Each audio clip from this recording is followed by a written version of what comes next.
తెలంగాణ జిల్లాల విభజనపై పీఠముడి నెలకొనే అవకాశం ఉంది. తెలంగాణ ప్రభుత్వం సాధ్యమైనంత త్వరగా జ్యుడిషియల్ కమిషన్ ఏర్పాటు చేసి అసెంబ్లీలో చర్చించి జిల్లాలను పునర్విభజన చేసేందుకు రెడీ అవుతోంది. అయితే టెక్నికల్ గా చూస్తే దేశవ్యాప్త జనగణన తెలంగాణ జిల్లాల విభజనను ఆలస్యం చేసే అవకాశం ఉందని ఎక్స్పర్ట్స్ అంటున్నారు. జనగణన చేయాలంటే జిల్లాల హద్దులు మార్చొద్దని సెన్సస్ అధికారులు అంటున్నారు.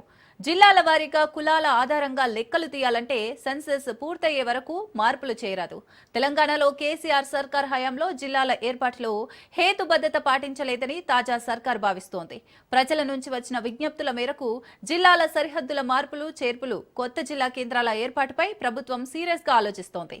తెలంగాణలో సర్పంచ్ ఎన్నికలు ముగిసినా స్థానిక సంస్థల పరిధిలోకి వచ్చే మండల పరిషత్, జిల్లా పరిషత్లోని జెడ్పీటీసీలకు రిజర్వేషన్ల కేటాయింపులకు జిల్లా యూనిట్ గా ఉండనుంది. జిల్లాల విభజన ఇష్యూ తెరపైకి వచ్చిందంటే ఇప్పట్లో ఎన్నికలు అసాధ్యమనే మాట వినిపిస్తోంది. మున్సిపల్ ఎన్నికల ఏర్పాట్లలో బిజీగా ఉన్న ఎన్నికల కమిషన్ అవి ముగించాక పరిషత్ ఎన్నికలపై ఫోకస్ పెట్టనున్నట్లు సమాచారం. ఈలోగా జిల్లాల విభజన తెరపైకి రావడంతో ఎన్నికలు ఎప్పుడు అనే చర్చ మొదలైంది. మరోవైపు జనగణన ఇష్యూ రావడంతో జిల్లాల పునర్విభజన ఎప్పుడు అనే సందిగ్ధత నెలకొంది.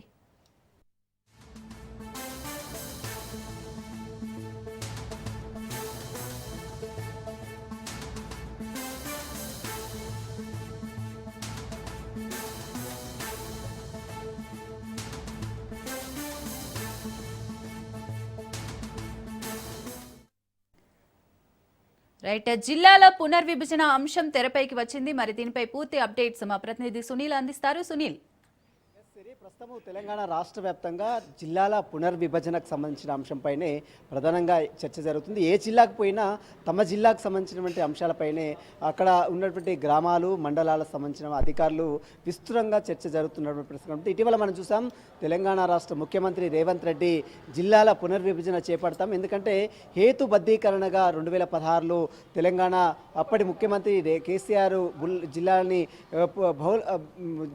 పునర్విభజన సంబంధించినటువంటి అంశంలో కొంత హేతుబద్ధీకరణ చేశారు. కాబట్టి దీన్ని సక్రమంగా నిర్వహించాలి, సక్రమంగా మళ్ళీ పునర్విభజన చేయాలంటూ కూడా ఇటీవల కాలంలో ముఖ్యమంత్రి రేవంత్ రెడ్డి చాలా స్పష్టంగా కొన్ని ఆదేశాలు జారీ చేయడం జరిగింది. ఇందులో ప్రధానంగా జ్యుడిషియల్ కమిషన్, హైకోర్టు లేదా సుప్రీంకోర్టు రిటైర్డ్ జడ్జితో ఒక కమిషన్ ఏర్పాటు చేస్తాము. ఆ కమిషన్ ఇచ్చినటువంటి నివేదిక ఆధారంగా జిల్లాల పునర్విభజన ఏర్పాటు చేస్తాము.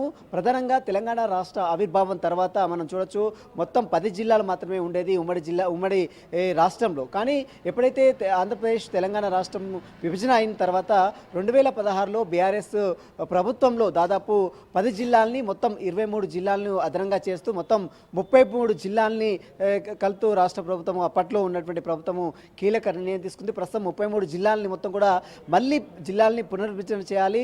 ఇదంతా కూడా పూర్తిగా హేతుబద్ధీకరణగా జరిగింది. ఖచ్చితంగా సక్రమంగా జిల్లాల పునర్విభజన సక్రమంగా జరగలేదని చాలా ఫిర్యాదులు వచ్చాయి. కాబట్టి ఆ జిల్లాలలో ఉన్నటువంటి జనాభా ప్రాతిపదికన జిల్లాల విభజన జరగకుండా కేవలం రాజకీయ పలుకుబడిగా, రాజకీయ ఉద్దేశంతో, అక్కడ ఉన్నటువంటి అధికారుల ప్రోద్బలంతో, అక్కడ ఉన్నటువంటి పొలిటికల్ ఇన్ఫ్లుయెన్స్తోనే జిల్లాలని విభజన చేశారంటూ కూడా ఇటీవల కాలంలో రాష్ట్ర ప్రభుత్వానికి పెద్ద ఎత్తున ఫిర్యాదులు రావడంతోనే దీనిపై ముఖ్యమంత్రి రేవంత్ రెడ్డి మరొకసారి జిల్లాల పునర్విభజన అంశాన్ని తెర మీదకి తీసుకురావడం. అయితే ఇప్పటికే కేంద్ర ప్రభుత్వం నుంచి కొన్ని సాంకేతికమైనటువంటి సమస్యలు తలెత్తే అవకాశం ఉంది. ఎందుకంటే 2027 మార్చి నాటికి కేంద్ర జాతీయ స్థాయిలో మొత్తం కూడా పూర్తిగా జనగణన చేయాలని భావిస్తుంది కేంద్ర ప్రభుత్వం. కాబట్టి అప్పట్లోగా ఈ ప్రాసెస్ అంతా కంప్లీట్ అవుతుందా? ఎందుకంటే ఆ ప్రాసెస్ అయ్యేంత వరకు కూడా జిల్లా సరిహద్దులను కూడా ఎట్టి పరిస్థితుల్లో మార్పులు చేర్పులు చేయడానికి వీల్లేదంటూ కూడా ఇప్పటికే కేంద్ర ప్రభుత్వం ఒక నిబంధనని విధించింది. కాబట్టి దీనికి సంబంధించిన అంశంలో కొంత